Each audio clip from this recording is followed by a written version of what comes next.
അതെ, നമുക്കിന്ന് വീട്ടിലുള്ള മണ്ണ് വെച്ച് ക്ലേ ഉണ്ടാക്കിയാലോ? അതിന് വേണ്ടി ഞാൻ കുറച്ച് മണ്ണ് എടുത്തിട്ടുണ്ട്. മണ്ണെടുക്കുമ്പോൾ ശ്രദ്ധിക്കേണ്ട, കുറച്ച് അടിത്തട്ടിലുള്ള മണ്ണ് എടുത്തേക്കണേ. എന്നിട്ട് കുറച്ച് വെള്ളത്തിൽ ഒന്ന് കുതിർത്ത് വെക്കുക. എന്നിട്ടൊരു കമ്പ് വെച്ച് അതൊന്ന് നന്നായിട്ടൊന്ന് ഇളക്കി യോജിപ്പിച്ച് കൊടുക്കുക. ഒരു 10 മിനിറ്റ് ഇങ്ങനെ വെച്ചതിന് ശേഷം നമുക്കിതൊന്ന് അരിച്ചെടുക്കാം. ഒരു തോർത്തോ അല്ലെങ്കിൽ ഒരു തുണിയോ വെച്ച് ഇത് അരിച്ചെടുക്കാവേ. വെള്ളം അരിച്ചെടുത്തതിന് ശേഷം നമുക്കിതൊന്ന് റെസ്റ്റ് ചെയ്യാൻ വെക്കാം. ഈ ഒരു വെള്ളം ഞാൻ 2 മണിക്കൂറോളം ഇങ്ങനെ തന്നെ വെച്ചിട്ടുണ്ട്. അതിനുശേഷം ഒരു പാത്രം എടുത്തിട്ടോ അല്ലെങ്കിൽ ഒരു മഗ്ഗ് വെച്ചോ ഈ ചെളി വെള്ളമൊക്കെ നമുക്ക് മാറ്റിയെടുക്കാവേ. അപ്പോൾ അടിയിലായിട്ട് ഇത്രയും ക്ലേ ഇരിപ്പുണ്ട്. എന്നിട്ട് ആ ക്ലേ ഒക്കെ ഒരു തുണി വിരിച്ച് ആ തുണിയിലേക്കൊന്ന് ആക്കിയെടുക്കാം. പെട്ടെന്ന് ഉണങ്ങി കിട്ടാനായി ഞാനിത് ടെറസിൻ്റെ മേലെയാണ് വിരിച്ചിട്ടേക്കുന്നത്.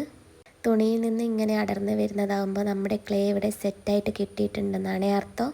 ഇനി ഈ ക്ലേ നമുക്ക് ഇഷ്ടപ്പെട്ട ഷേപ്പിലേക്ക് മാറ്റിയെടുക്കാവേ. അപ്പം നല്ല അടിപൊളിയായിട്ട് തന്നെ നമുക്ക് നമ്മുടെ ക്ലേ ഇവിടെ സെറ്റായിട്ട് കിട്ടിയിട്ടുണ്ട്. അപ്പോൾ നമ്മുടെ വീഡിയോ ഇഷ്ടപ്പെടുകയാണെങ്കിൽ ലൈക്കും കമൻറ്റും സബ്സ്ക്രൈബും ഒന്നും മറക്കല്ലേ.